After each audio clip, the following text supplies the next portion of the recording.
Hello everyone, আমি মৌমিতা আর welcome আমাদের channel food ভ্যালিউজে। আজকে আমরা ডিসকাস করব আমাদের কোন কোন পয়েন্টস চেক করা উচিত যখন আমরা বাজার থেকে এগ কিনছি। Things that we need to check before we are buying eggs.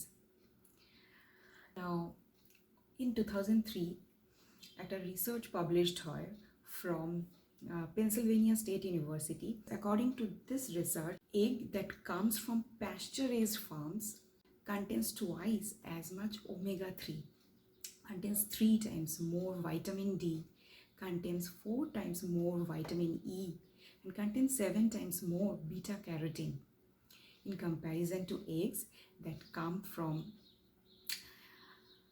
hens that are fed on traditional diet. এখন ট্রেডিশনাল ডায়েট হচ্ছে সেই ডায়েটটা যেটা জেনারেলি হেন্সদের দেওয়া হয়।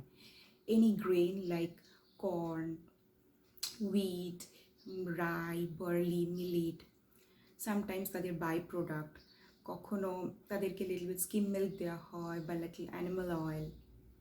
কিন্তু প্যাস্চার রেজড এগস কিন্তু টোটালি ডিফারেন্ট। অ্যাকচুয়ালি হেন্সরা প্যাস্চারে ফ্রিলি রোম অ্যারাউন্ড করে, তাদেরকে অ্যাপ্রক্সিমেটলি 108 স্কোয়ার ফিট এরিয়া দেওয়া হয় যেখানে তারা ঘুরে বেড়ায়, খেলে, ফাইট করে, তারা ওয়ার্মস, ইনসেক্টস তুলে খায়, গ্রাস তুলে খায়। তো তারা টোটালি ডিফারেন্ট লাইফস্টাইল লিড করে, তারা অনেকটাই স্ট্রেস ফ্রি। সো প্যাস্চারাইজড এগসকে বেটার বুঝতে গেলে আমাদের কিন্তু other types and varieties of eggs যেটা মার্কেটে সেল হচ্ছে সেগুলোকেও বুঝতে হবে। যেমন কেজড এগস, সেটা ওয়ার্ডটা শুনেই আমরা বুঝতে পারছি হেন্সরা বেশি স্পেস পায় না, তারা কেজের মধ্যে থাকে আর তাদের ডায়েটটা ট্র্যাডিশনাল ডায়েট, তারা ডে লাইট দেখে না। তারপরে cage free hens, cage free hens একটু বেশি স্পেস পায় বাট তারা লেস দ্যান 1 স্কোয়ার ফিট এরিয়ার মধ্যে থাকে, তারাও ডে লাইট দেখতে পারে না, তারাও ট্র্যাডিশনাল ডায়েটে fed. And coming to free range eggs, free range eggs যেখানে হেন্সরা আরেকটু বেশি স্পেস পায়, less than 2 square feet area স্পেসের মধ্যে থাকে, তারাও ট্র্যাডিশনাল ডায়েটে ফেড। ইভেন তারাও লাইক অলমোস্ট সানলাইট দেখে না, সেলডম তারা দেখে সানলাইট। যেমন এটা হচ্ছে ফ্রি রেঞ্জ এগস, এটা প্যাস্চারাইজড।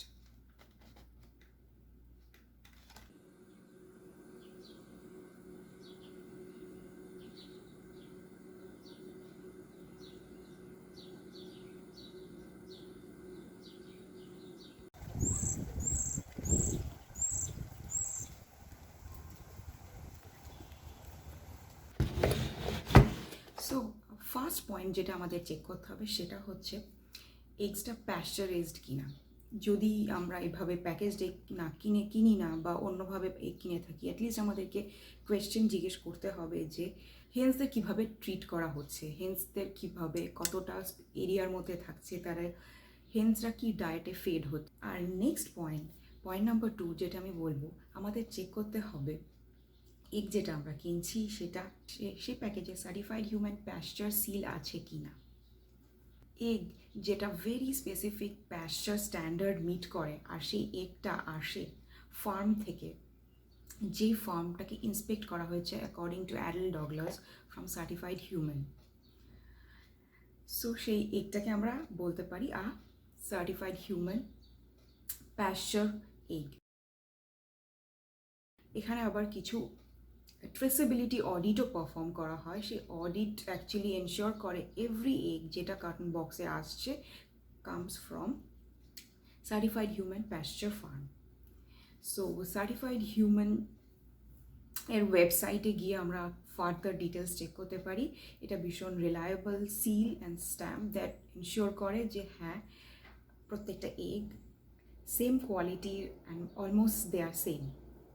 থার্ড পয়েন্ট যেটা আমাদের চেক করতে হবে সেটা হচ্ছে আমরা যে এগগুলো কিনছি সেগুলো অর্গ্যানিক। হ্যাঁ, অর্গ্যানিক এগস মানে হচ্ছে তাদের জেনেটিক্যালি কোনো মডিফিকেশন করা হয়নি।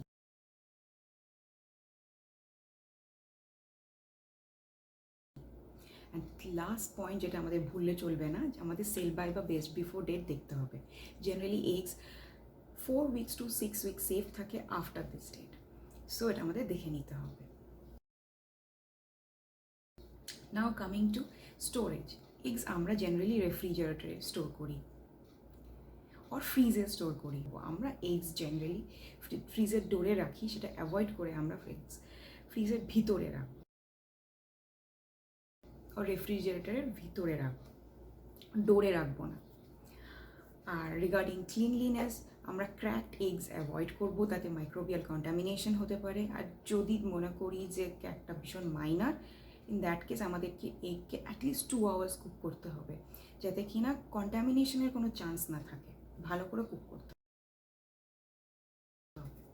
আর তাছাড়াও যদি আমরা র এগ বা ক্র্যাকড এগ ধরে থাকি, তাহলে কিন্তু আমাদের ভালো করে হ্যান্ড ওয়াশিং করতে হবে, যাতে জার্মস না স্প্রেড হয়। নাও কামিং টু, কেউ জিজ্ঞেস করে থাকে যে এগস সত্যিই কি আমাদের জন্য হেলদি?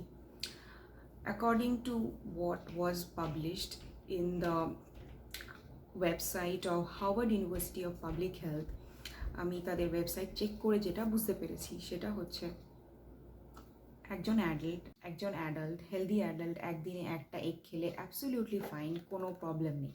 যদি আমরা নাম্বার অফ এগ ইনক্রিজ করি, ডেফিনেটলি হেলথ রিস্ক একটু একটু করে ইনক্রিজ করে।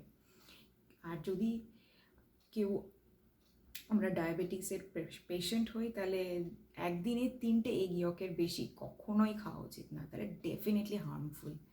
আর ম্যাটার করছে আমরা এটা কিভাবে খাচ্ছি, একটা চিজ দিয়ে খাচ্ছি কি সসেস দিয়ে খাচ্ছি, নাকি একটা সিম্পলি হোল গ্রেন ব্রেড বা মাফিনের সাথে উইথ সালসা দিয়ে খাচ্ছি। সো এটা ম্যাটার করে একটা আমরা কীভাবে খাচ্ছি। আর ওভারঅল এগ কিন্তু লেস হার্মফুল দ্যান সুগার। আর lastly there is a myth that, সেটা হচ্ছে অনেকে আমরা ভাবি যে brown eggs more nutritious than other egg. এরকম কিছু না। Brown egg, white egg and other types of egg, তারা actually different species of hens থেকে আসে। They are almost same nutritionally, so they are same, almost same. So that's all. দেখতে থাকুন, ভালো থাকুন, হেলদি থাকুন। Bye bye.